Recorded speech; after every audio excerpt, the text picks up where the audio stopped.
if everybody is just about settled in and found their places.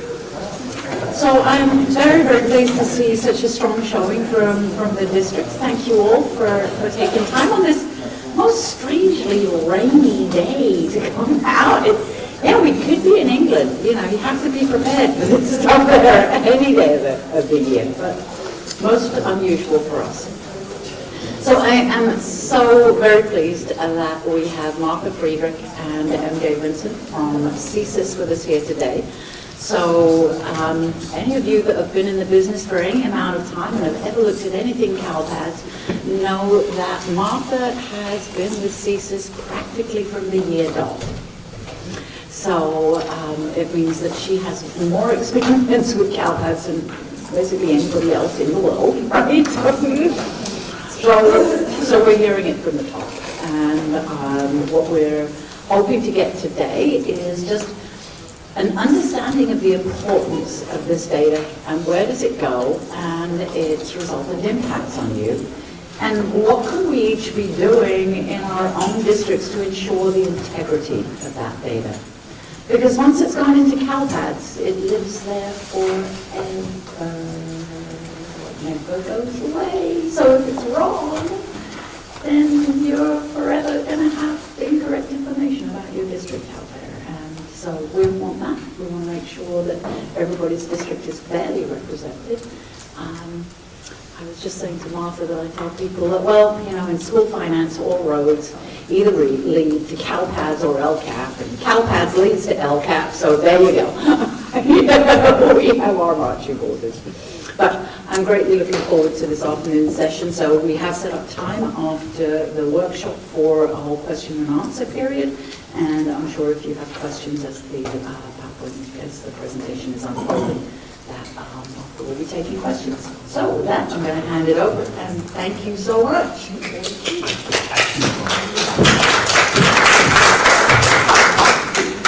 Hello, everybody. And you guys are going to really make me work this room and get you all over here and there.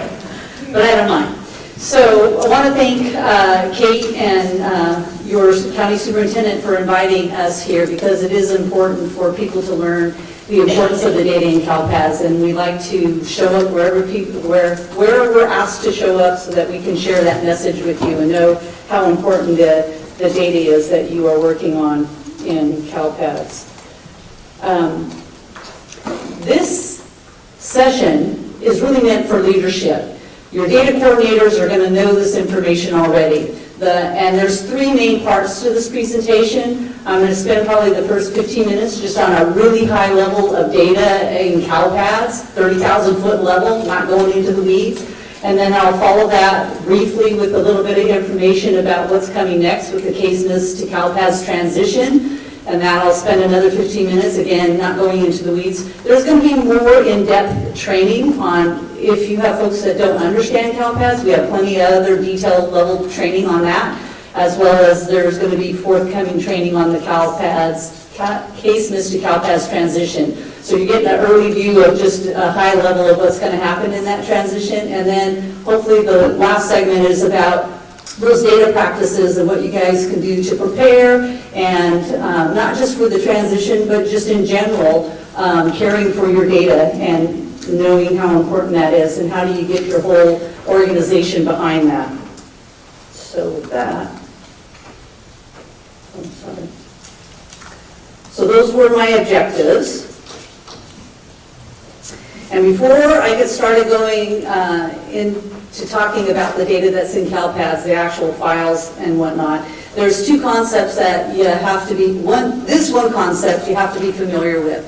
We often talk about the data that's in CALPADS, and when Kate said that it never goes away, when the data is initially extracted from your local systems, CALPADS doesn't reach in and grab your data. You have to give it to CALPADS. And if you don't give us all your data, CALPADS only knows about the data that you've given it, that you've uploaded and posted. And when it makes its way into CALPADS, it first goes into what we call the operational data store, the ODS. And you're going to hear us throw that term out here and there. And later you'll see how it fits into the big scheme of things and reports that are certified.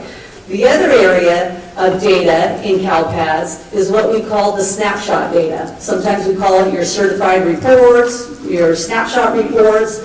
And what that means is we, during certain times of the year, when we're in a submission period, there's specific business rules that we generate in CALPADS to create the aggregates that are officially certified by the LEAs, local education agencies. And when we're in a submission period, for example, Fall 1, we take a subset of data out of the ODS and we put it into the snapshot area, and that's where we generate the aggregate reports. And that's what folks are looking at to verify that it's correct. And if those aggregates in the snapshot reports are accurate, that's when you ultimately certify it. So just want you to be aware, we got the ODS data and the snapshot data. It's all in CALPADS. It's just some mechanism of us narrowing down your focus of what you need to look at from one submission to the next. CALPADS operates on an academic year, so we start off the school year just like you. We want to collect data on the students in that school year, and then when that school year is done and we're all done with those submissions, we start another one. And so all the data is in the longitudinal, CALPADS is a longitudinal data system, and I forgot to tell you what the acronym means. Does anybody in the room know? They want to show how smart they are?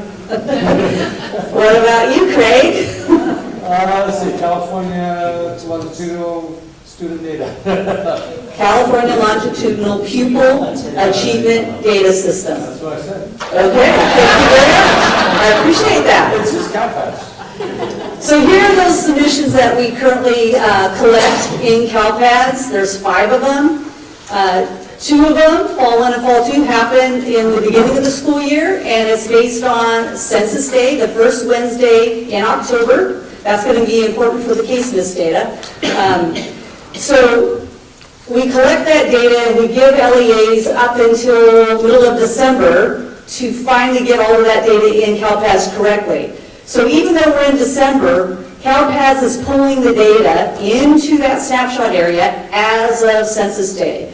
Who are the students enrolled as of that first Wednesday in October, and that's what we're going to generate the aggregates on. So data marches on in CALPADS. People keep giving us student enrollments beyond Census Day. So data's coming in throughout this school year, but when we're in a submission, we're looking for specific data. So that's Fall 1 and Fall 2. Then we have the EOI 1, 2, and 3. They happen at the same time at the end of the school year. That's why it's called EOI, end of year. And they have specific aggregates that we generate for those submissions. And that's why they've been broken up into unique submissions, because we've kind of grouped the aggregates based on that. So Fall 1, and you can't see, but it's in your handout. Fall 1, what we do here is we give you your enrollment counts, how many students are in grade 1, 2, etc. And then we break it down by subgroups for you. Of those enrollments as of Census Day, then we can also generate your unduplicated pupil count, your LCFF, the grant supplemental counts for your district, for your LEA. Then we have the English language acquisition. We give the counts based on what you put into CALPADS for the academic year. We will count how many students are flagged as English learners, how many flagged as EO, how many are flagged as RFEP and IFEP. And then the last one that we have in Fall 1 is the immigrant counts, the student national origin report. So you can see we have quite a bit of data that we have in Fall 1. And it takes folks quite a while to get that data accurate in there. And it's all as of Census Day. Then we have Fall 2. It's looking at course enrollments, staff data, and then the services for those students. EOI 1 is a subset of your students. We're only looking at students in grades 7 through 12. And this is about course completion. And then we have the Career Tech Ed participants, concentrators, and completers. So that happens in the end of the year. And then we have EOI 2. It's a subset of program data, and then which includes your home list. So for your McKinney-Vento, you get your counts from EOI 2 in this particular aggregate. The last one over here, EOI 3, I have cumulative enrollment. We derive that from the enrollments file that you've been sending up all throughout the year. And the EOI submissions have a different collection period. It's not as of a point in time like fall one is, but it's all data throughout the school year. So in end of year one, it's all students that have a course completion record. They may have only been with you for the first semester. You still have to report them. They may not be with you at the end of the school year, but if they were with you for the first part and have some course completion data, you're going to want to send that up at the end of the school year. Likewise, over here with EOI 3, it collects discipline and student attendance data, and it's for any point in time in the school year. So you may have had a student for just one day. We're going to want to have a status record for that one-day attendance.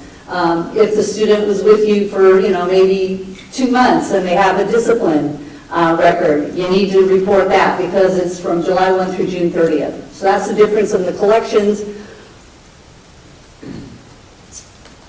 So what I like to show here is, while I talked about the student enrollments, now we're getting down to some of the actual files. And so the student enrollment is a key file that should be sent up all throughout the school year. You should not just do it at the beginning of the year and at the end of the year. And this is where we get the information about the grade level that the student is in and what school, what district are they attending. So that comes out of the student enrollment file. Then we have, I didn't mean to do that, sorry folks. Then we have the student demographic data, English language acquisition, and the student program. These are files, and there's 4 of them that create what we call the student profile. And fall 1 is based on these 4 files. And these 4 files are the key basis to any aggregates that we create in CALPADS. If we don't have a complete picture of the student's profile, if you forgot to tell us something about are they in migrant ed, are they homeless, and in the 18-19 school year, the program record was also how you informed CALPADS if the student was a student with disability. That's going to change when we go into the transition, but that was a key file. And if you didn't provide us the program record, then we wouldn't be able to put them in one of those subgroups.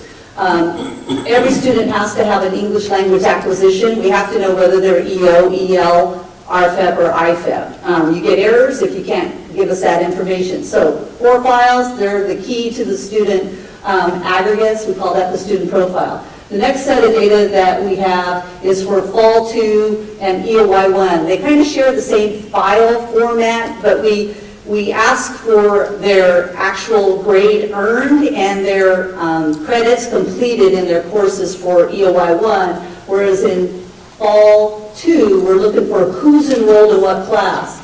So because both of those need the actual course enrollment and course data, CALPADS utilizes staff data to link the teacher to what they are teaching. And Fall 2 is going to be your source for your assignment monitoring. So Fall 2, in the past, didn't have a whole lot of importance because it was just reporting out FTE and years of service. But now with ESSA and the assignment monitoring, it's become more important. And so there's extra eyes on that. How many people went to the assignment monitoring training that CDE was doing throughout the state? So you know a lot's going on now, right, in Fall 2, or will be. Student Career Tech Ed, another file, but that happens at the end of the school year, and that's your CTE data. That plays a part in your dashboard that you'll later see, as well as, I'll go into the other. So discipline is a separate file, but we can't do your aggregates on your suspension unless we have this profile of the student, so we need everything here. And then there's a student absenteeism file. That's a summary. It tells us how many days the student was present, how many days they were in class versus how many days were they absent and were they suspended or expelled. This last area right here, it's the 4-year adjusted grad cohort data for graduates. That is derived based on this data right here, but it needs these other three to put them in a subgroup. So you can see a lot of files coming into CALPADS throughout the school year, and then during the submission is when we generate those aggregates.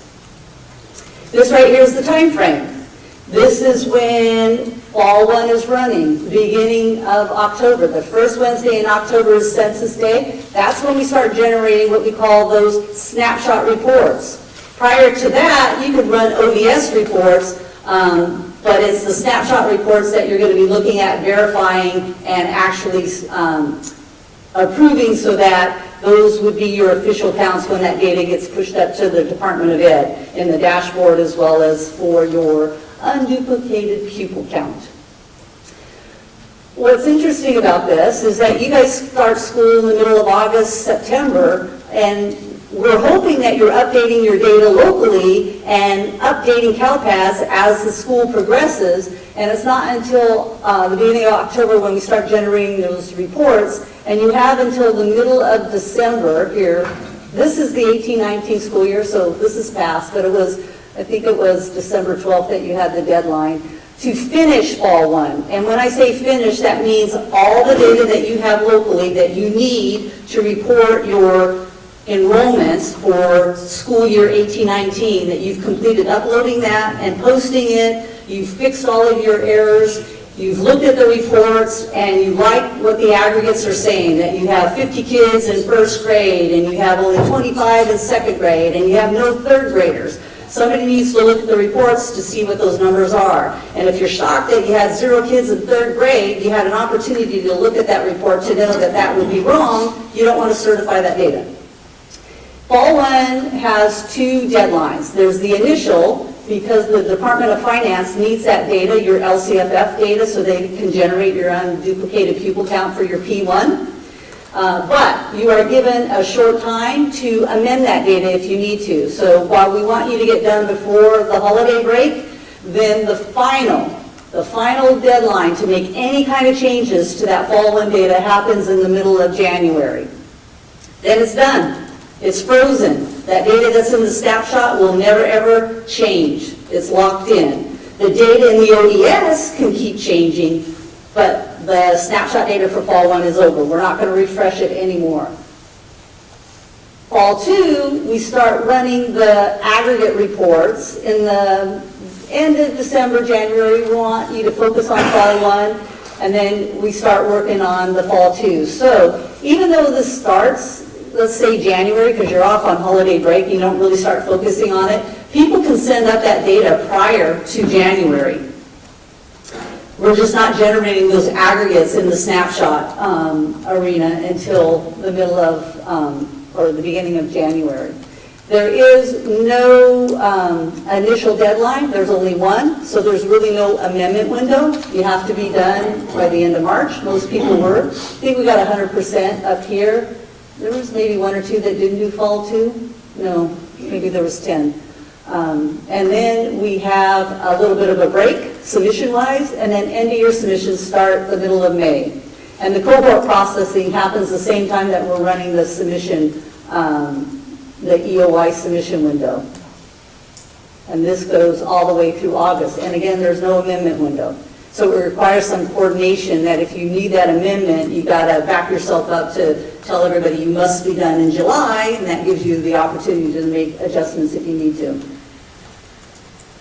So this slide right here, what I'm trying to show, it's probably better to look at it in your handout, is now I'm focusing on the dashboard. Sure. Oh, no, you don't see it in your, sorry, I did the handout as a pre-op for notes.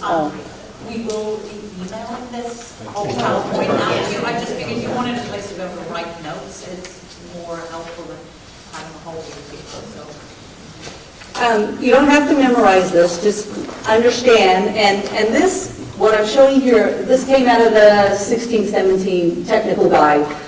What it's summarizing on this side right here is all of this data that's coming out of CALPADS. We have enrollment coming out of CALPADS. We have exit data. And you have enrollment locally, but what matters is that data gets pushed up to CALPADS, and CALPADS needs to have that enrollment. CALPADS is the statewide data system that's generating the aggregates.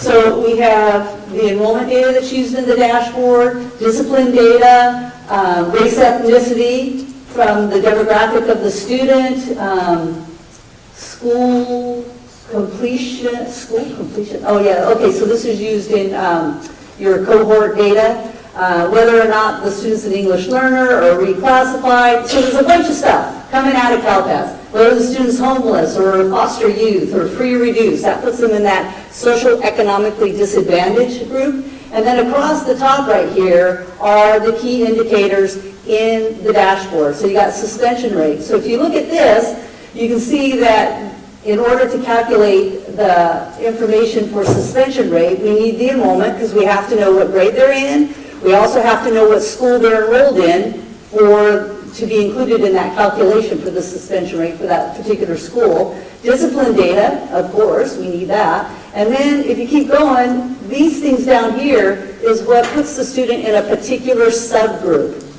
And that's also how you're measured on the dashboard, right? If a certain subgroup is not doing so well, if your foster youth aren't doing well, if you're social economically disadvantaged, maybe there's a particular race ethnicity that's not doing so well.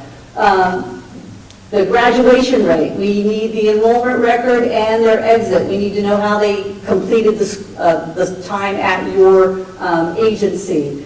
And then we look for their school completion. That tells us, did they graduate or are they still enrolled? And then again, all of this data for their subgroups.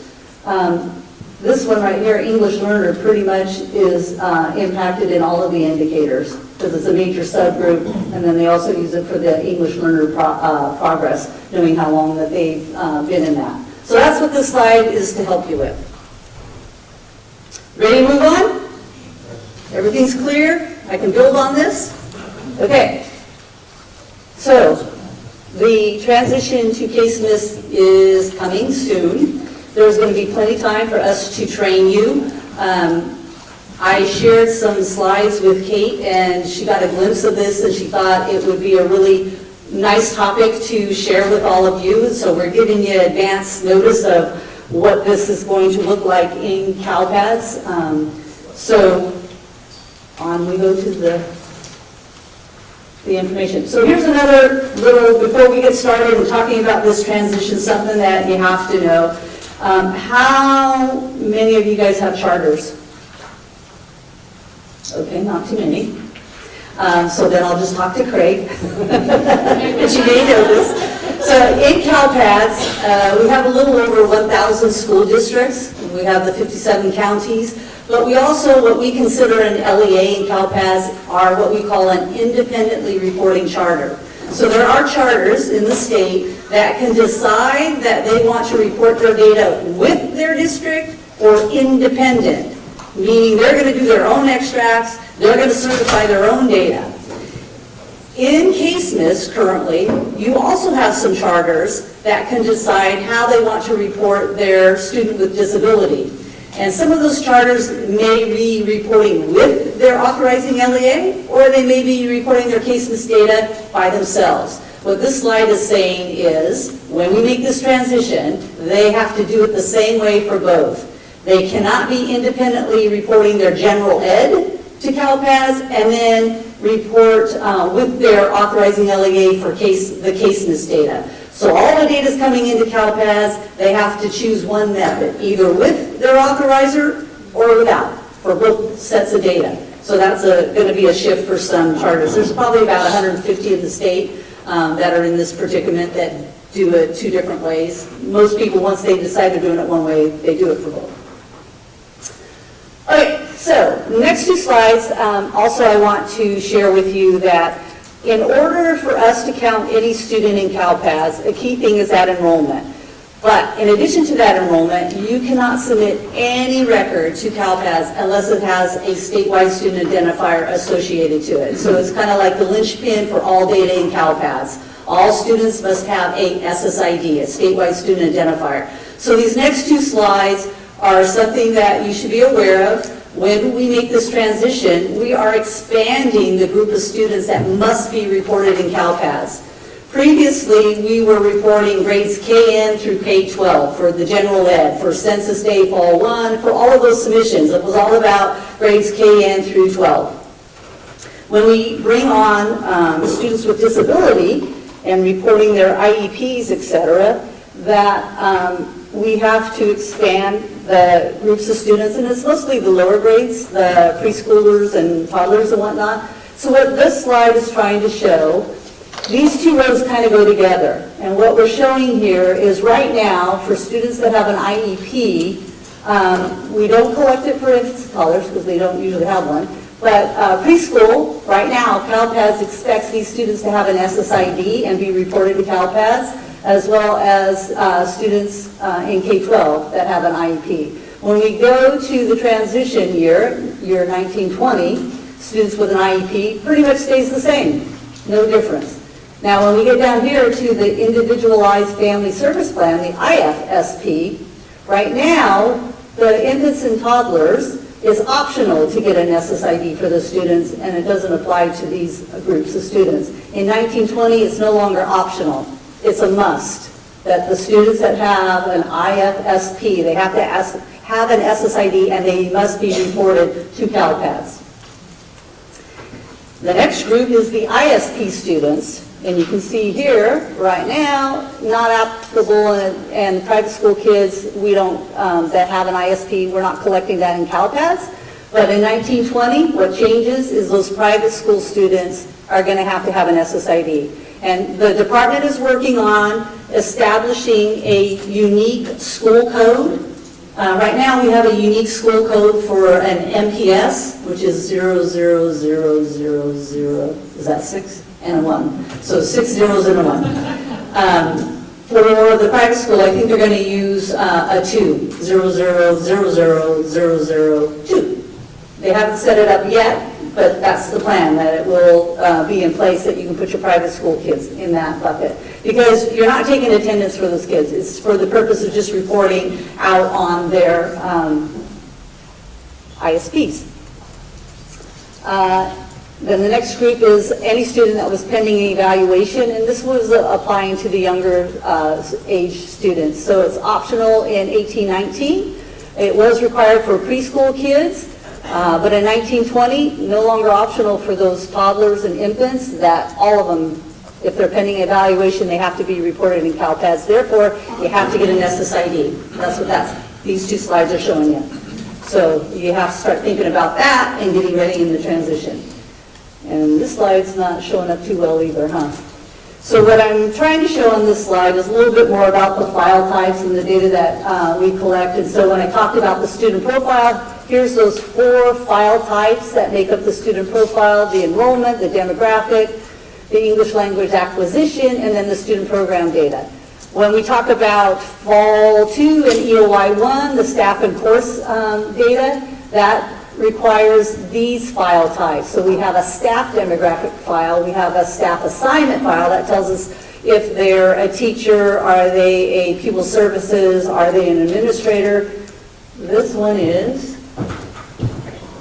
course section, and then we have the student course enrollment or the student course completion, and this is the career tech ed. Then we have discipline. It's just these 2 files, but we need the cumulative enrollment in order to do the calculation. So we look at all of the enrollment that you've already put into CALPADS. So that's why it's important to keep CALPADS up to date with enrollment, because at the end of the school year is when we're going to generate that cumulative enrollment. So you want to be sure that you have all of your enrollments accounted for and students exited out. That's a requirement in end of year 3. You have to have all of your students exited out of the school year and their enrollment records are exited in CALPADS. And then we have the discipline file, and we have the student absence summary. Special ed has 4 files, so that's new. There's going to be 4 new file types in order for us to collect the data on students with disability. This first one is the main file that you will be extracting from the special ed data system. Then there's a services file, there's the post-secondary file, and then there's the test file. And then this is where you're going to report what kind of accommodations the students will need when they are tested. So that's what this slide is doing for you. Here's the name of those 4 files. So we have a 4-character file name for each of the files. Our enrollment file is called Center, S-E-N-R. And students with disability, that first file we're calling the SPED file, the Special Education Program file. You could think of all of them that way, but this one is the primary file. 57 elements, that's a lot. That's more than the student demographic. SSRB is the student services, not as large. And then we have the PSTS and the STSE, the post-secondary status. This is at the end of the school year. You just let us know what has happened to the student after they left school. And then this is probably used throughout the year because you have to report up to CALPADS when you start testing kids, what are their accommodations if they are a student with disability. So again, this is the primary one. And so even though that we're using this data in Fall 1, we expect this data to be constantly updated into CALPADS because things are constantly changing for those students with disability. So as meetings are happening and you're recording that, and I'm not that familiar yet with all of those elements. You just want to keep CALPADS up to date with all of that information. This is an excerpt of the SPED file. And what I wanted to show you, it's only the first 26 elements. So we give each of our files a number. So the SPED file is file number 14, and each field in that file has a number. So the SSID in the SPED file is 1408, 14.08. I just wanted you to get a sense of the type of things that we're collecting in the SPED file. So down here it's the reporting SELPA, the district of accountability, the referral date, the party, evaluation, meeting delay, education plan type, amendment date, residence code, a bunch of stuff. And there's more, but this is just the first 26. What I want to bring your attention to, though, is this stuff right here. The student's legal first name, last name, birth date, gender. And if you were to, if I had more of this and I scrolled to the very end, you would see where the race ethnicity is. And why I'm going to bring that to your attention is, it just so happens that other file that I talked about that was part of the student profile, the student demographic, it has the same fields in it. And this is the rub. There's that demographic data coming in from the general ed system, the SIS, and then you got that same demographic data for the student coming in from the special ed data system. The student demographic data from general ed, from your SIS, is what CALPADS is going to use as the source data in your aggregates. So if what you have in your special ed system differs than what you have in your SIS, the SIS wins out. And so that's why, and you'll later see in one of the handouts, that we talk about this system integration, that some people may be caught off guard because they're looking at their data locally in the special education data system, and that they see all of these kids are Hispanic, but yet it got reported in the SIS as other race and no Hispanic. And you think, well, what happened? My special education data system has it right. Why is CALPADS reporting something different? And so I'm here to tell you that's going to be the rub for a lot of people, is that even though it's being reported here, CALPADS is going to store it, but it's not going to use it. And there's going to be validations. The system's going to tell you when those two, what's in CALPADS is not matching what you're sending up, and you will get validations on it. The first year, I hear, it's just going to be a warning. But at some point, CD's going to make it a data, and they're going to force you to make that data the same. So, something to think about. The other thing I wanted to mention about this file, typically like the first 8 to 9 fields are some generic stuff that happens in every file. So every file we have to know, well, what record is coming into CALPADS. Is this the SPED file or is this the enrollment file? And then a transaction type. Are we adding, deleting, or updating? Who's the reporting LEA? What school is the kid in? What academic year? The SSID. You're going to see that all the time. A local student ID. So that's kind of the basic. So even though it's 57 elements, some of it is just common stuff that just comes out of your SIS and is reused in other elements. So like the service file, it had 18 elements, but the first 8 are standard stuff that it's really the last 10 that you got to pay attention to. This is the service file. I was able to get all 18 elements on this one. So you can see like the first 9 elements here, standard kind of stuff. The meat of the service file is their service code, the meeting, service provider, frequency, duration. That's in the service file. And apparently they can have many of these records, and so each time they have one of these, you want to get it up in CALPADS. So, going back to the data, and how is it going to get into CALPADS?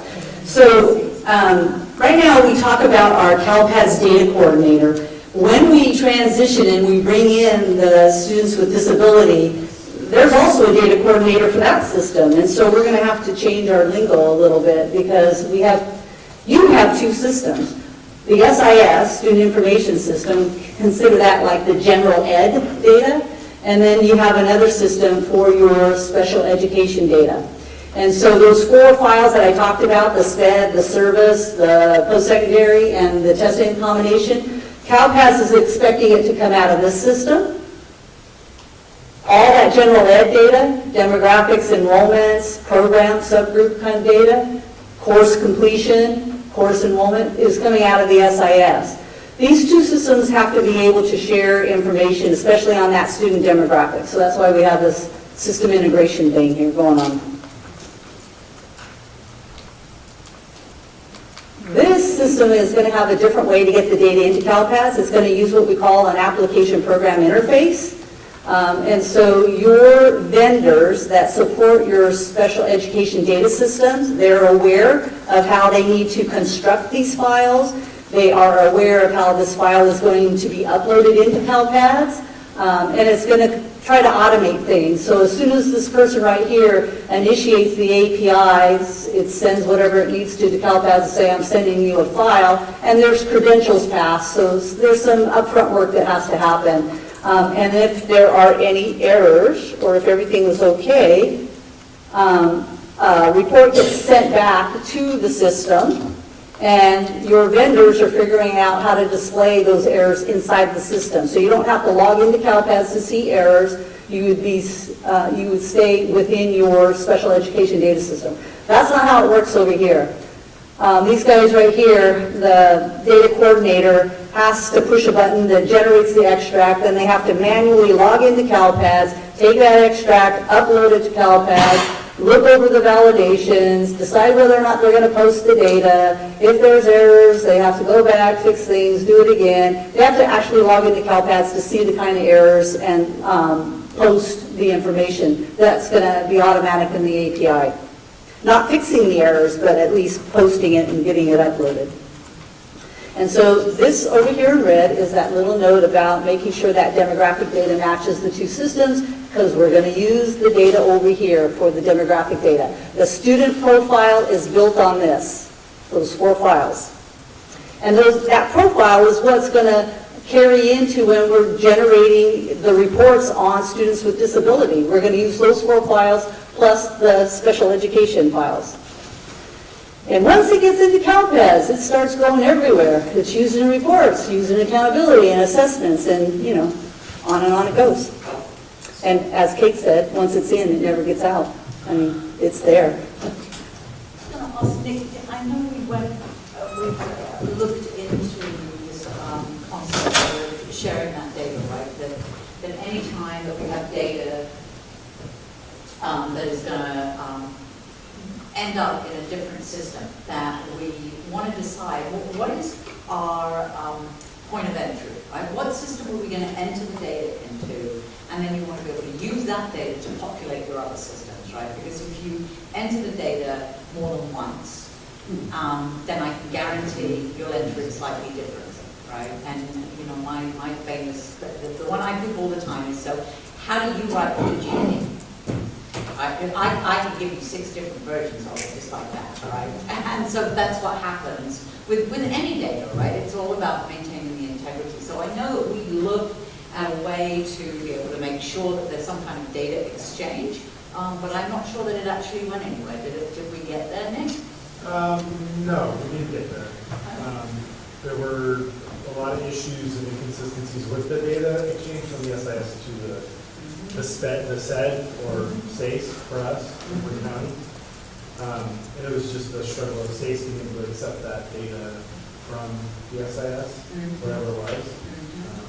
So that's kind of where it fell off. But other than that, it's...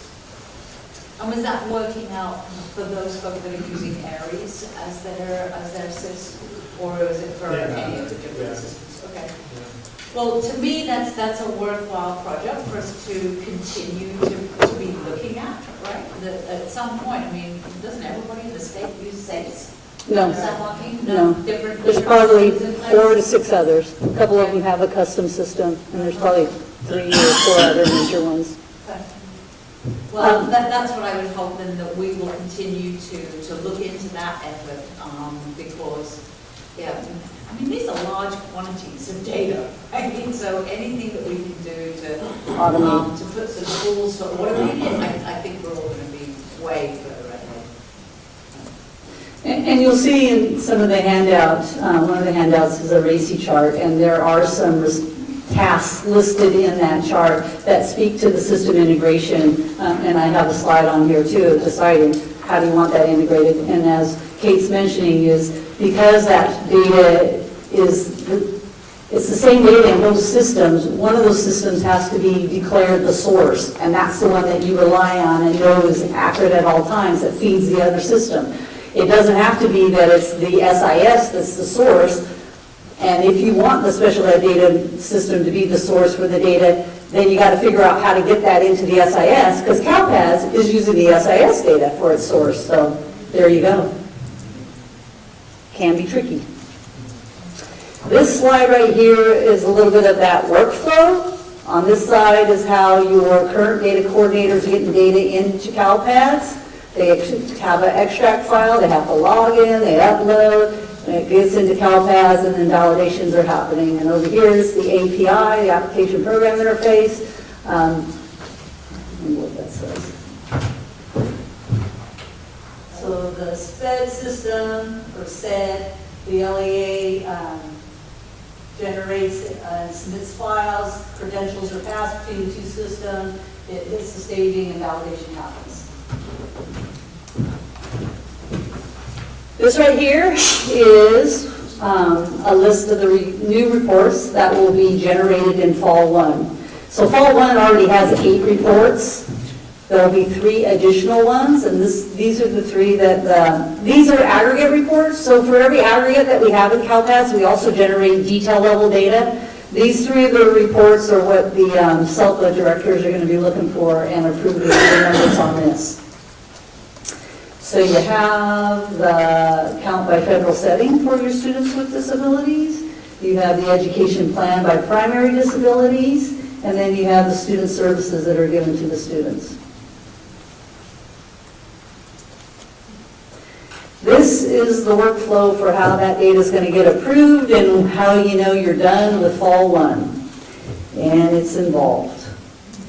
Before, I think this year, we used to have 2 levels of approval. Now we're down to just 1, but when case miss comes on, we're going to be back to 2 because the CELPA now has to approve the data.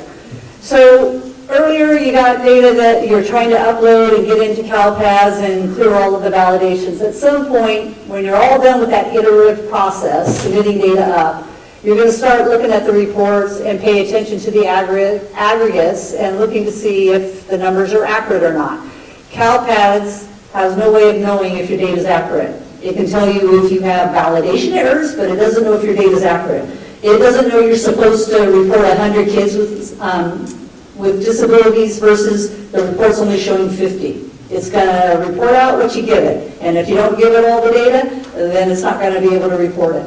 So at some point, the coordinator from the special education data system and the student information system data coordinator looked at all of those reports and they decide, okay, I think we're ready to approve it. And so once they approve it, a notification will go to the CELPA, the person that has the CELPA role, and they'll be told, okay, the first level has approved it, your turn to go in and look at the reports, and then the CELPA gets to decide, oh no, we're missing some data. So what they approved becomes unapproved, and a message goes back up to those coordinators to say, nope, not happy with your data, and they have to do the process again, updating records. They don't have to send everything up, but they just have to know what records were wrong and what school, fix it, and then come back through. And CalPADS will generate a new set of reports, and that's what then they have to look at, and then they decide, is it good enough? Nope, so got to work on it some more. Oh yes, finally it's good. Okay, let's approve it. Notification goes to the CELPA. This is their second time through, different set of reports now. And the CELPA looks and says, oh yes, finally, I like it. And they come over and they approve it. This approval plus this approval equals a submission certified. You're not done until you get both approvals. Now, you saw that calendar, right? You have till the middle of December to make that happen. And then you have just a couple of weeks in January to amend that data. So if people were struggling with fall one deadlines this year, you got to now take into account you have to coordinate with another set of folks and look at more data and coordinate who's going to approve it and get it done in time. The CELPA folks, they may have more than one LEA that they got to look at reports. So they got to figure out how to get that work all done too before the deadline. So there's going to be a lot of balls up in the air. It is. It is because you guys are going to be prepared, because we're going to give you those tools and you're going to start evaluating what has to happen ahead of time. Over here.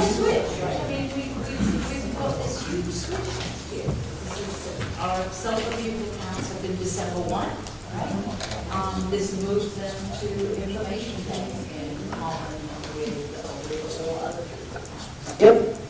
Yep. This section right here is what happens if somebody, once they certified it, how can you go back and correct it? So long as it's before the final deadline, which is sometime in January, you have the ability, even though you certified it, you have the ability to what we call decertify. But once you do that, you got to go back through the whole process. If you're decertifying it, that means that you're making some more changes, and then you got to come back through, and you got to look at a new set of reports, and you got to figure out, is it good? Oh, no, not good. Got to go back, work on it. So you don't want to do this the last week of a deadline. You got to, if you want to change the data, you better give yourself, 2 to 3 weeks before that deadline, because you're at risk of not making the deadline. Yes? That's a clarification question.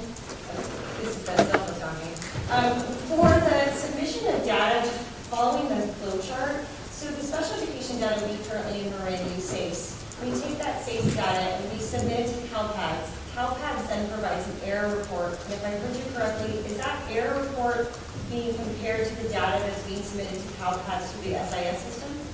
What is it bouncing against to create the error report? And maybe error report's not the right term for it. But Yeah, so we create validations on incoming data. Okay. So there's a key thing too. You cannot, there's a key premise inside of CalPADS. You cannot submit data to CalPADS if you don't own the student. And what gives you ownership of a student is their enrollment record.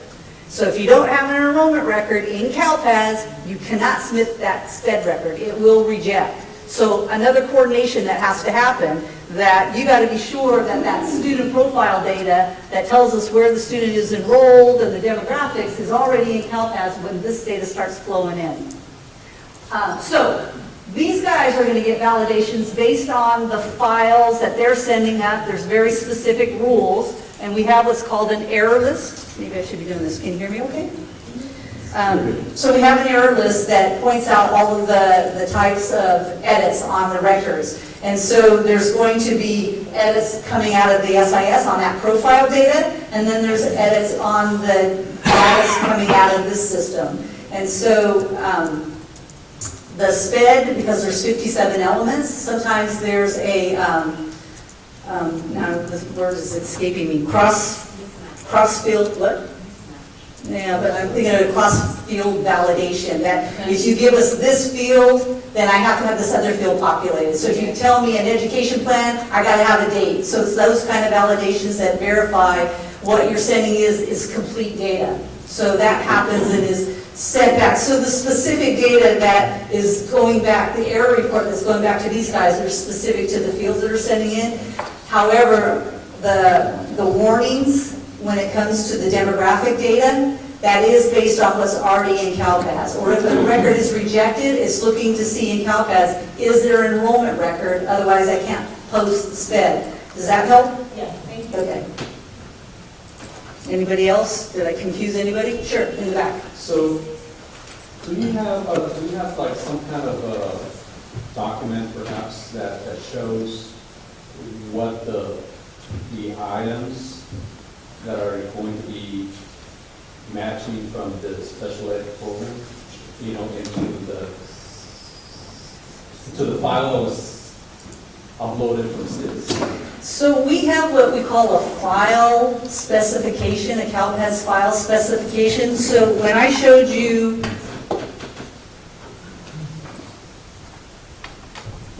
this, Right. this is the file layout. Is this what you're looking for? So there is a document that's going to list all 4 of those files. They'll have some comments and some general validations of whether or not that field is required. Conditional validations, that's what I was thinking of.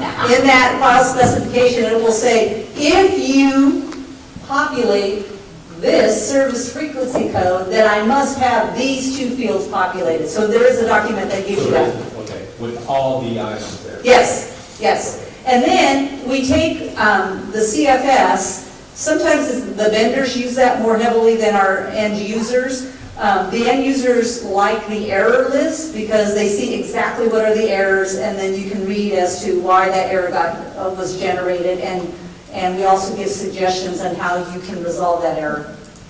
This could be a good document to have like a checklist, so for people that are entering the SAY system, they want to make sure they capture all those. Yes, and so one of our trainings that we are planning for the future is we want to have trainings by the special education data system. So everybody that uses SACE, we want the LEA to be there with the SACE folks so that they can help explain. When CALPADS is saying we want these fields, they're going to map it, and here in SACE is where those fields are located. So we do plan to have that kind of training.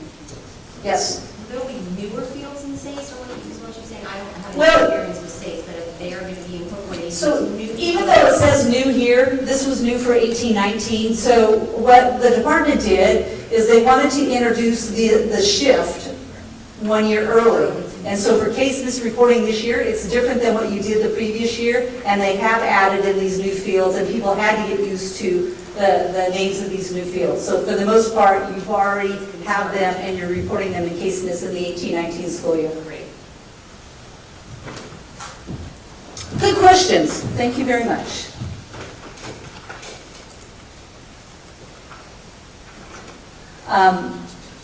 So I have a couple of slides here. Just thought it would be informative, but I'm not the subject matter expert, so I just added it to the slide deck in case you had some, quick questions. I can't answer them. Just know that the department is thinking about it and what this means to folks, that if you had questions, so you're used to the monitoring that happens with students with disabilities, so you know about the PIR, the DINK, and disproportionality, and these other reviews that happen. What they want you to know is this is how that transition in the first year is going to impact that monitoring. Monitoring is not going to happen inside of CALPADS. The data's in CALPADS, but they're going to do other ways of the monitoring. So what does change is when that monitoring happens, and that's what these 2 slides are just trying to say. The schedule, the DINK schedule stays the same. Disproportionality is significant disproportionality. It's a little bit earlier, and these guys, it occurs together. It's going to be later in November, so that's what we're trying to show you. And if you have more questions, you're going to have to direct that to the department or me, and then I pass it up to them. So, are you ready now? Ready to figure out how to get ready for this transition? So there is the handout that we have for you. Hopefully it will help also to prepare the organization. We can't stress enough, and hopefully you get a sense that there's a lot of data, a lot of people involved, You have your coordinator from your special education data system. You also now have your SELPA director involved in all of this, and there's still a lot of moving parts and coordination that has to happen. You can also see how important in other ways this data has become very critical to your organization. You don't get it right on your free and reduced price meals, that's loss of income for your district. And so you can't just rely on one person to do this work. It's going to require a team of folks. And so we really believe that the district leadership has to be very engaged in understanding this process and do what you can to support your team. And if you're not involved, your teams don't feel well supported, and we hear it time and time again on the service desk and during our training. We give all kinds of suggestions on how folks can be successful, and the number one feedback we get from them, well, you shouldn't be telling me, you need to tell my administration.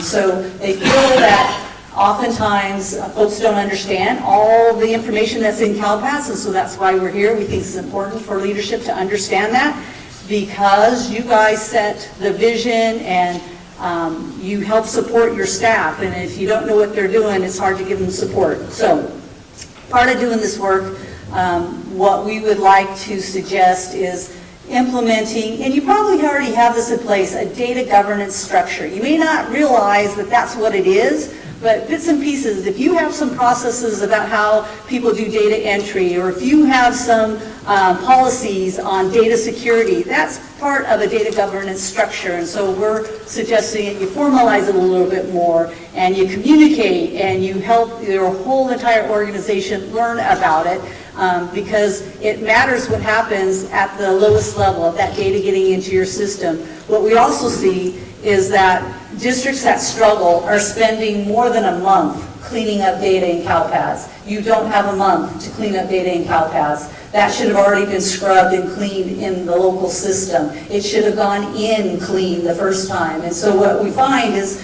at the school sites, for whatever reason, elements are missed, they're put in badly, and then people have to go back and touch the data multiple times, and you don't want that.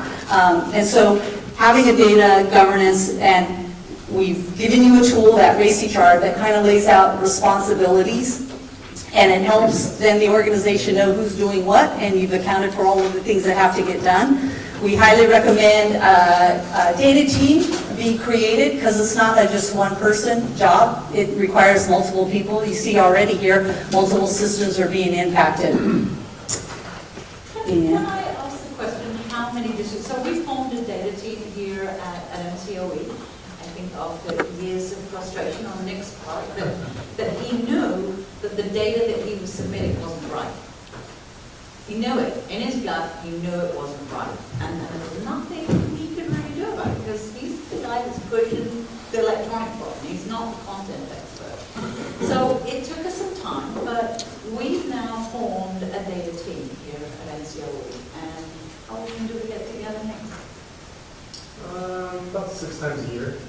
So we don't spend a lot of time, but I have to tell you that I think that the time that we have spent in doing that has been, just enormously worthwhile. So, number one, everybody in the room now, so the folks that are entering that data, they see how many people are in the room.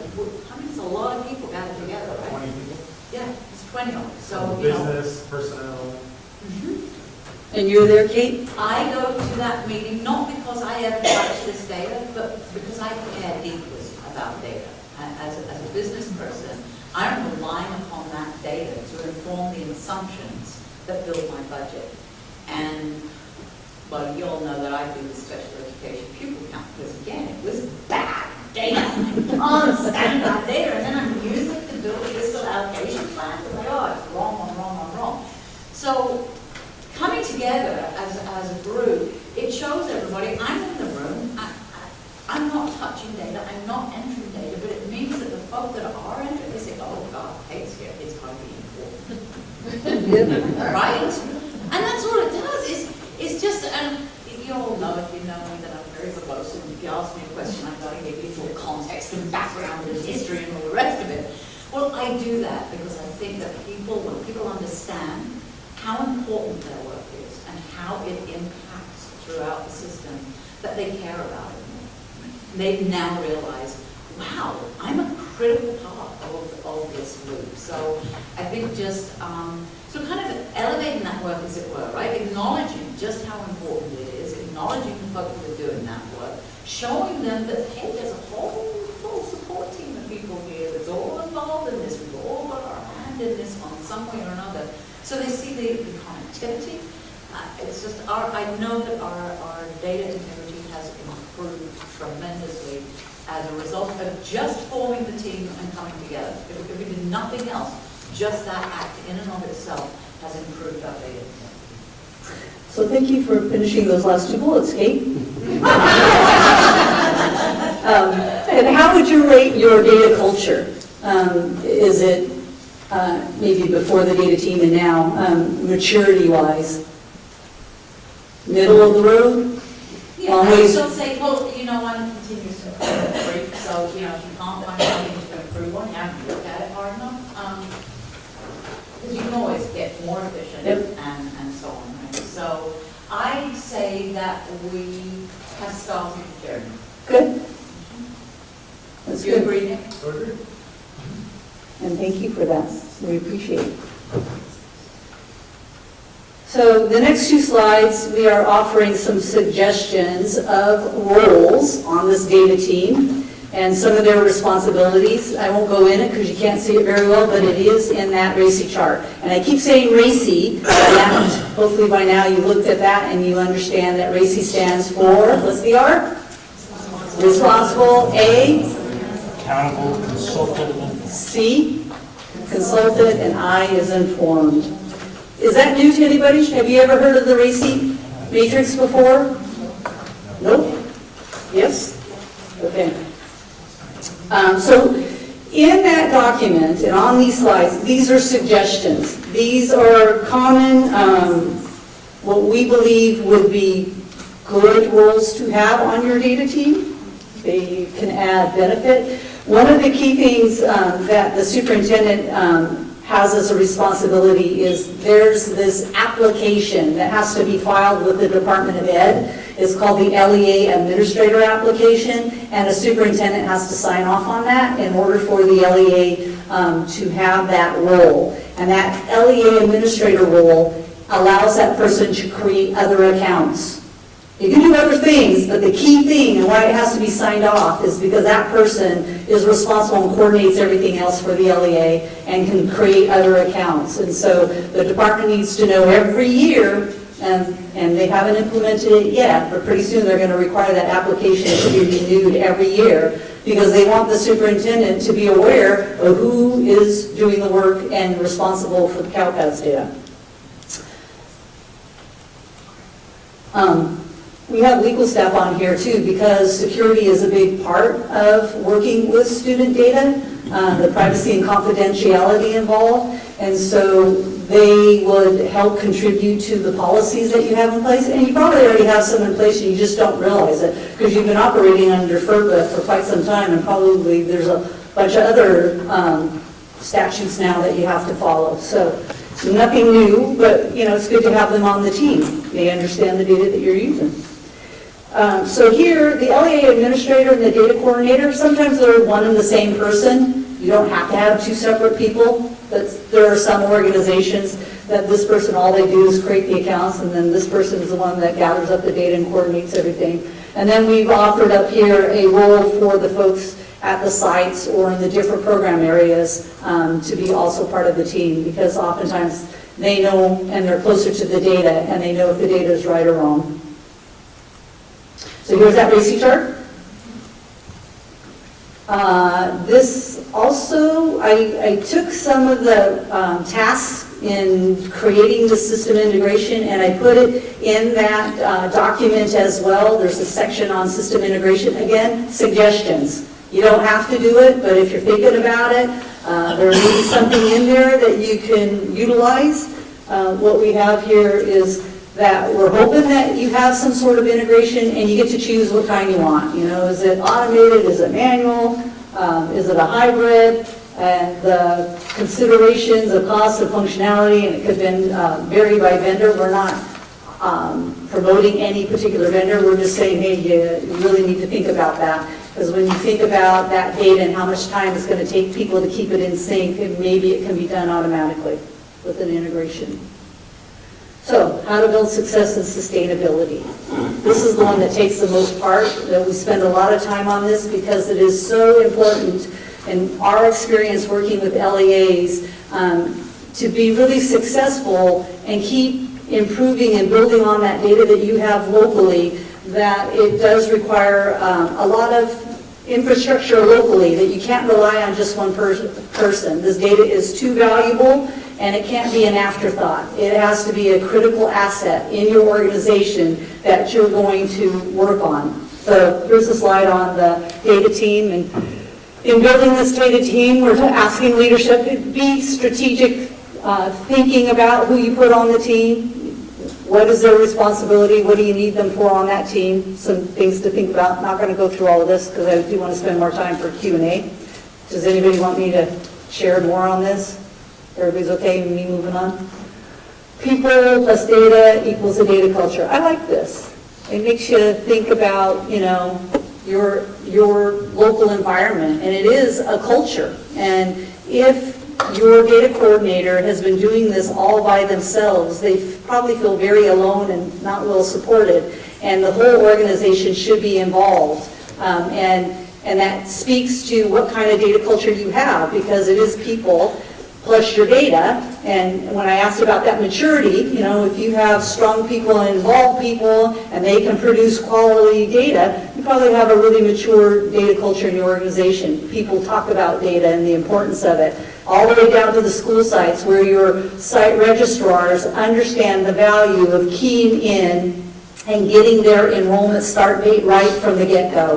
There's a lot of times where somebody puts in an enrollment start date and they didn't do it correctly, but CALPADS now has this enrollment record in the system with this wrong enrollment date. And so somebody fixes it locally, maybe a week or two later, but the data's already gone up to CALPADS, and now you get an error when you try to submit that enrollment record again, because the system's going to say, I already have this kid enrolled. You can't enroll them again with a different date, so you got to go figure out how to get rid of that bad record so you can get the good record up. That's a lot of time wasted, and so folks need to be aware, even at the bottom, just their work is very important in getting the data right. It saves time up the ladder? Yeah, the chain.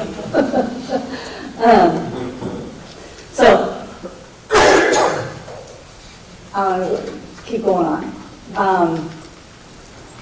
Have I sold you on data governance yet? Because it can build climate of trust. It can do all of these things. And so that's why we are, you know, I think sometimes people are afraid when we use that word governance, when you just hear it's like, oh, that's a bad thing, you know, control or whatever.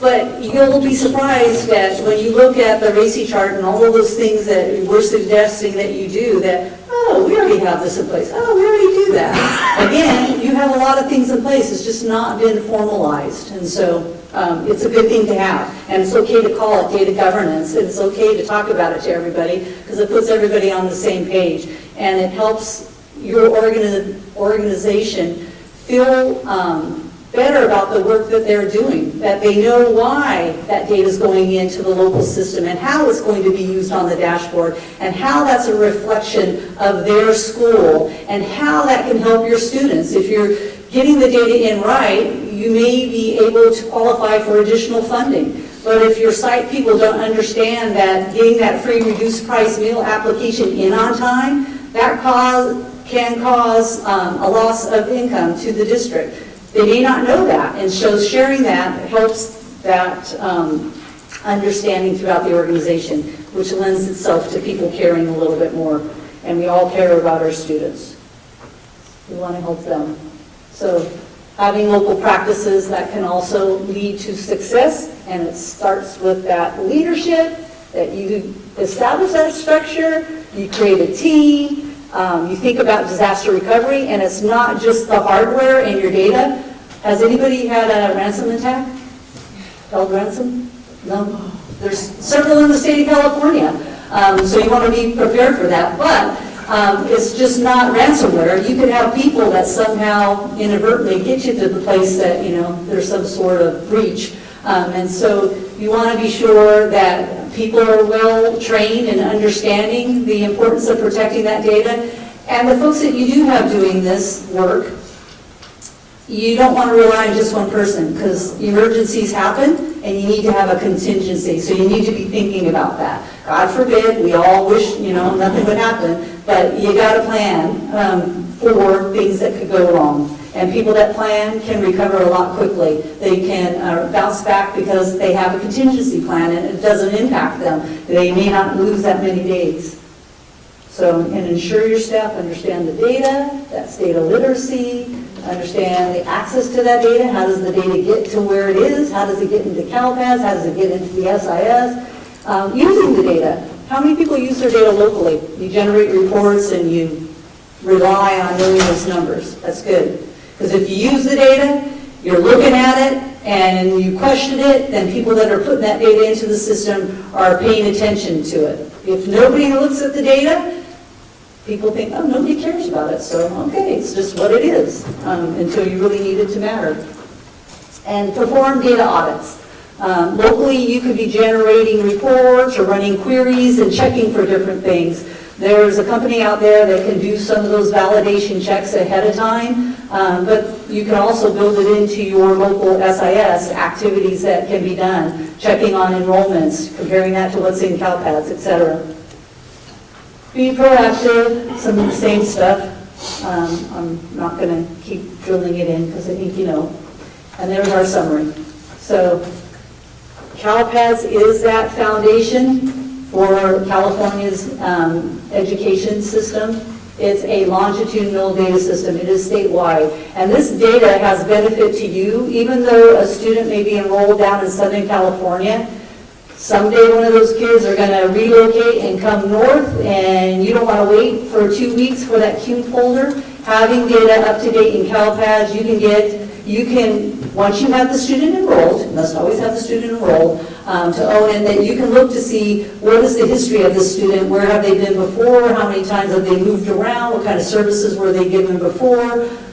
So that's a benefit. But if you're looking for that benefit, your colleagues around you are also looking for that benefit. So we call that being the good neighbor, that you want to make sure that CALPADS stays up to date because it benefits others and you benefit from their ability to keep things up to date as well. And you know it's used everywhere, and it spans the entire LEA. It's not just one person. The administrator or the data stewards, they're key people in the organization, but it matters to everybody else. So, and having good practices makes for better data. These are some resources. So CSIS has its own website, and we do the training for CALPADS. So we have a CSIS YouTube channel. So that's on here, right here, as well as our website. We post our training PowerPoints as well as our recordings for folks that aren't in our learning management system, which is Bridge. So we do post it on our website for folks that don't have access to Bridge. CDE has several pages on CALPADS, that's their main site. And then this one right here, System Docs, that's where that file specification, the data guide. How many people are familiar with the CALPADS data guide? It's a really good document. If you have any questions, something you can consult, as well as that dashboard technical guide. Of all of the questions that come into us on the service desk, I consult the technical guide and I can answer it just by looking things up in the technical guide. Very few questions I have to ask CDE about. So really good resources here.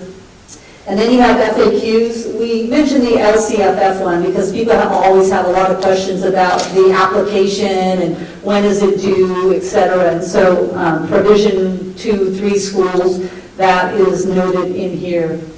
And then we have the Flash, that's how CDE communicates information about CALPADS, we call that the Flash. And then Shiloh started creating a C2C communication, and so she has a listserv that you can subscribe to. But pretty soon, that C2C is going to merge in with the Flash, and it's all going to become one. Information about students with disability, it's part of CALPADS, and so that communication is all going to be one. And that's my contact, but This right here is the service desk. So I highly recommend, if you have any questions, send it there. They know how to route it to the right people to get you answers. You're welcome to email me, but I might lose it, or I may not get back to you in a timely manner. I'm happy to answer your, just be more patient with me, but there you have it. So, now for Q&A. Any questions? Okay? Do you have this in a super slide for that? Yeah, I can get you. Okay, great. Yeah. Sorry, I just thought it would be, and that was my bad. I just assumed people would like something to actually write on rather than the whole thing, but I know next time around I'll do something different. But we'll email, we've got everybody's contacts, right? So we'll email out the presentation to everybody. Yes. So, speaking hypothetically, if a district were to miss the deadline on fall 2, what's the implications? Listen to the Okay, slide. so, right now, not a lot of fall 2 data, which has to do with your staff and course offerings, are published on DataQuest. So that would be one thing. When they start putting that up there, you wouldn't have any numbers for that. It's not used in the dashboard, so it comes down to the federal reporting. So the department wouldn't be able to report out on your information. However, with assignment monitoring coming, I'm not quite sure what the impact would be. I don't know if it's monetary, or I don't know what happens if then they come and you're going to be monitored more closely because you missed it. I'm not quite sure. ESSA is, yeah, ESSA is the federal monitoring, Right. or the monitoring is because of ESSA. Okay, thank you. Try not to miss it though. That We is the did plan. also provide a copy email, but I'll email that again. FCMAT has a recent FCMAT alert planning to meet essential data reporting requirements, and it goes through the consequences of not certifying CALPADS and what that means to you. It's a big deal for free and reduced price lunches is a big deal, so it can keep you from an income standpoint, but even more so today, you're going to see that coming up in the dashboard, and then that with, you can find yourself in differentiated assistance simply because you failed to get your data certified, not because you truly need that assistance. And I don't know that differentiated assistance is if they would factor in fall 2 and assignment monitoring, not having any information in there. So yet to be seen. And of all of the submissions, it probably fall 2 is the one that was lower level as far as there wasn't key monetary impacts of not supporting it, but it is key information that we do need. Yes? This is in regard to SSID numbers. So many of our member LEAs go through the process of assessing students who are currently enrolled in private schools just to determine eligibility. And it's often found that the districts that are enrolling them in their SIS system in order to establish an SSID, however, the student never technically enrolls. It was just for the purpose of eligibility. Will there also be a code for those students in the sense that there's no ISP that's looking out of that, they're not enrolling in the school district? Would be a separate SSID number coding system for them? Not so much as a separate number. It's almost like pending evaluation, right? That you somehow the student was referred, so you had to get an SSID. Yes. And because there was a referral, you have to report out on that. There is going to be a new enrollment status. So right now, CALPADS has an enrollment status. Students can be primarily enrolled in your agency. They could have a secondary enrollment. Let's say a kid from middle school is going up to the high school to take some foreign language, so that would be considered like a secondary enrollment. And then we also had what we call short-term, county offices use that. But they are looking to have a new enrollment status for students that don't impact ABA, but you just need to get the SSID. So there's going to be more. I think there was a flash on that, actually. So that'll probably come out in like the July or Yeah. August training? Yeah. Okay. Thank you. Yep. Yes. Will there be future trainings either through the county or SALPA or our data team that we're going to look at the fields as we compare student by student to make sure that this transition and integration happens? So like you said, that there is a document like that one you showed that lists all the new fields that kind of were. Right. Like. Our goal is to provide training by that special education data system. So folks that use SACE, we want to have training specific to those folks using SACE and kind of map what are the elements in CALPADS and how does that map back to Right. your. So we do plan on offering that. Okay, like through NCOE? We'll absolutely be recipients, we work with them to see if we can clear it back out here. Yes. And it may not be me, it may be a team of people, because I think that we're already looking for a schedule, and they recognize that SACE is one of the larger vendors, and so we can't get them all just at one point in time, so there may be, I don't know, 4 or 5 different regional areas that we would be doing that. Okay, And thank you. hopefully that gets recorded as well if you're not able to attend either of those. Right, thank you. So I brought MJ Vincent with me because she's one of our trainers. So I'm going to put you on the spot, MJ. Are there any other questions?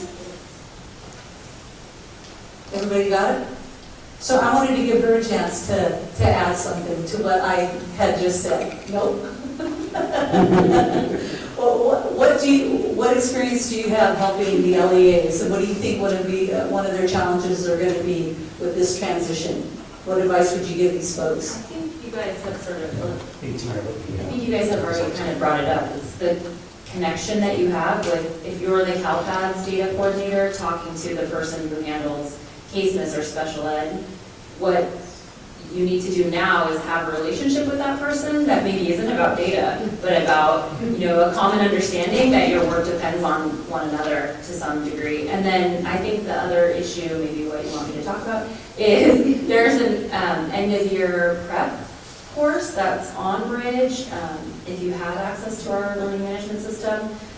And I think the overarching message, not just for end of year, but generally speaking, is that there are lots of moving parts and there are a lot of dependencies. Some of them are data related and some of them are personnel related. And so getting square on how you're going to manage that right now, even if it's just between you, the data coordinator, and the SACE personnel, whoever your SEDS person is, you may not all have SACE, but the special ed data person that you need to talk to. In the same way that you have probably talked to program specialists and curriculum advisors and vice principals who do attendance and discipline.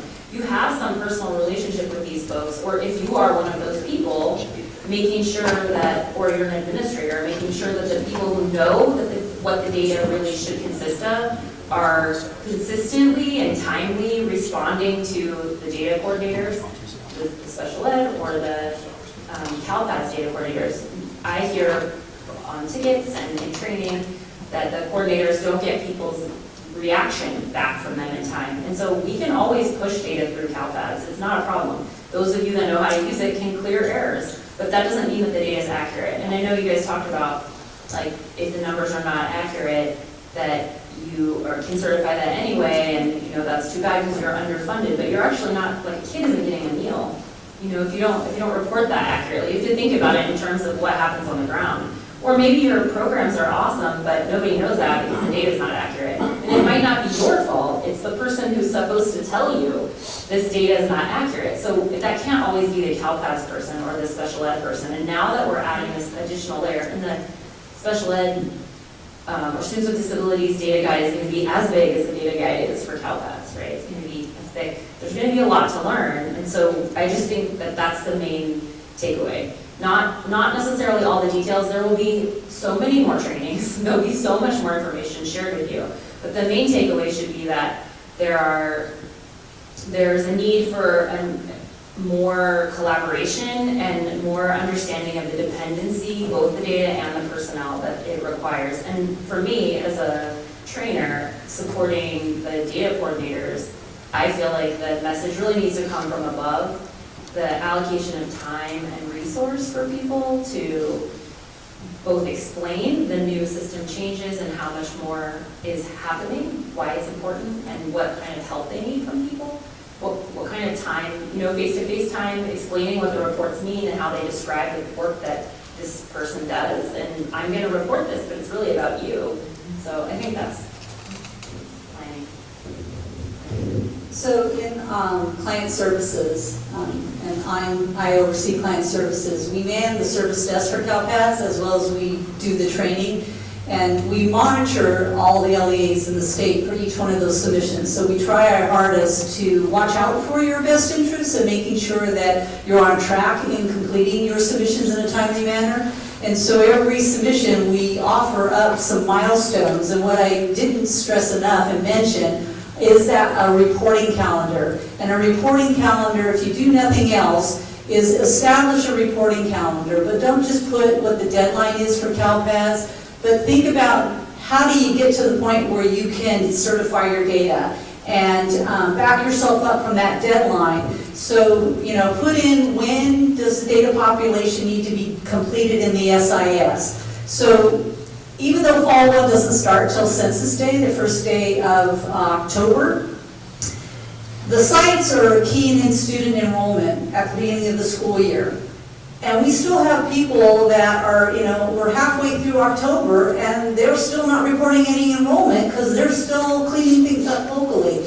All of that data population needs to be on a reporting calendar so that people are aware that they only have a few weeks to get that data right into the local SIS because it's got to get up to CalPADS in a more timely manner in order to give you enough time to clean up. If you get it up real clean, then you save a little bit of time. So data population, you should have that on a reporting calendar. But it should not include just the CalPADS activity. It needs to include the other things that are happening in your organization so that people can plan for it. Oh, I have open house on this day, and when we have open house, that means everybody's focused on this, and so they can't do any CalPADS. Or grades are due at this point in time, and so we know that we can't get people to respond to us. And so just being aware of the other activities, or you have a week off at Thanksgiving instead of just the 2 days, so you got loss of time, nobody's working on CalPADS. Understanding what else is going on in your organization and what is CalPADS and that we're competing with, having that on a calendar makes a big difference, that people can see the big picture. Oh, I got to get this done because this is happening next. So having a reporting calendar will help. And so in our client services, we are watching and trying to offer milestones to help people in a timely manner get things done so that they can meet that deadline. And there's about 10 folks, a little more than that. We call them, not only are they trainers and they do the support desk, but we call them agents. And so I have staff that are assigned to specific LEAs to monitor and make sure that they're doing okay. And so we try to reach out when we see somebody not having any activity in CalPADS. And so just be aware, we're here to help you. We want you to be successful. We want you to come to our training. We want to do as much as we can for you to be successful. So don't hesitate to reach out to us and let us know how we can assist you more.